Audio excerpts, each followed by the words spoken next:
킴 마이클스가 지은 그리스도는 여러분 내면에서 탄생한다 라는 책 중에서 읽어보겠습니다.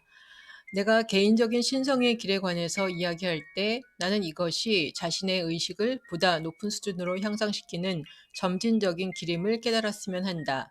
이 길은 한 번의 커다란 도약으로 뛰어넘을 수는 없다. 여러분은 수많은 작은 걸음을 걸어 나감으로써 이 길을 여행해야만 한다.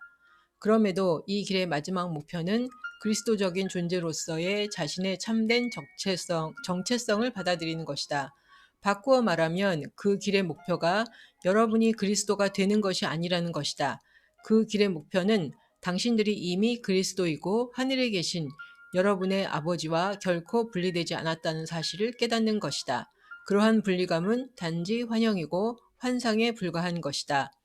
요한복음 10장에 보면 예수님께서 나와 아버지는 하나이니라 하면서 예수님과 하나님 아버지의 하나됨에서 이야기하셨고, 요한복음 14장 20절에는 그날에는 내가 아버지 안에 너희가 내 안에 내가 너희 안에 있음을 알리라 하고 말씀하시고 있습니다. 그래서 이 말씀을 통해서 예수님과 하나님 아버지 또한 우리의 그 하나됨에 대해서 이야기하고 있습니다. 우리는 자꾸만 예수님과 나를 분리시키고 하나님 아버지를 분리시키는데 그것이 아니라는 이야기를 하고 있는 것입니다. 이것이 사실상 암시하는 바는 여러분이 그리스도를 자기 자신의 외부 누군가나 그 무엇이라고 인정하는 한 그리스도와 완전히 융합될 수 없다는 것이다. 영적 스승으로서의 나에게 있어 이것은 일종의 흥미로운 딜레마로 보인다.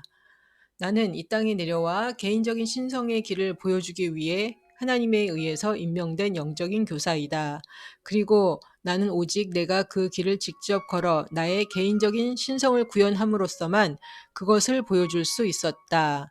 이 이야기는 예수님께서 이 땅에 오셔서 개인적인 신성의 길을 먼저 모범으로 보여주셨다라고 이야기하면서 예수님께서 그 개인적인 신성의 길을 가는 것을 보고 우리도 그 길을 따라 살기를 원하셨다라는 것을 말하고 있습니다.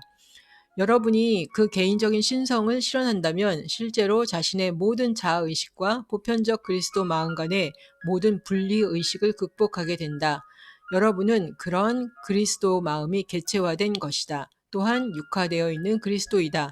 그런 이유 때문에 내가 나라는 말로 시작되는 많은 말들을 언급했던 것이다.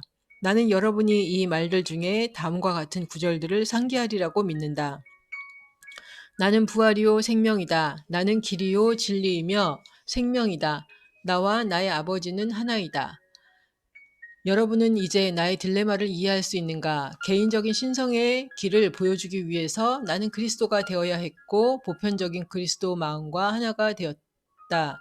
내가 그 하나됨의 경지를 성취했을 때 내가 행하고 말하는 모든 것들이 그런 일체의 상태를 반영한다.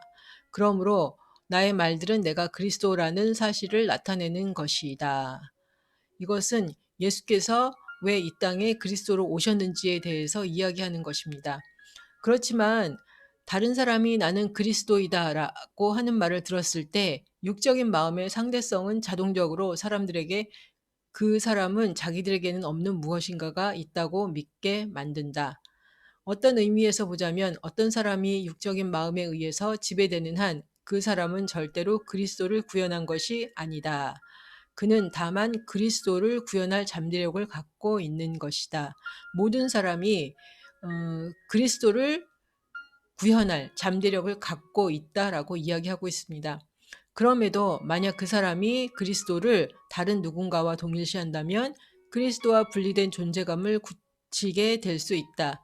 달리 말해서 만약 잘못 이해할 경우 내가 시범 보였던 바로 그 행위가 사람들이 개인적인 신성에 도달하는 것을 방해할 수 있는 것이다. 내 안에서 그리스도를 발견하라 하는 이야기입니다.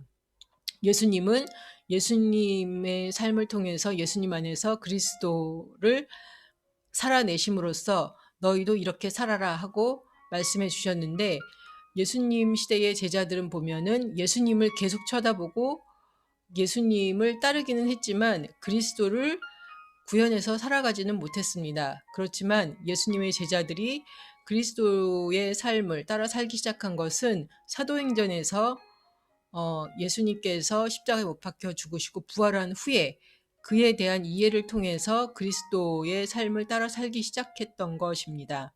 나는 사람들에게 어떤 인간도 닫을 수 없는 열린 문, 즉 개인적인 신성의 문을 보여주기 위해 왔었다. 그러나 사람들이 나의 참된 가르침을 이해하지 못한다면 나는 사람들이 내가 통과해 걸었던 그 문을 통해 걷지 못하도록 방해하는 하나의 우상으로 전락하고 마는 것이다.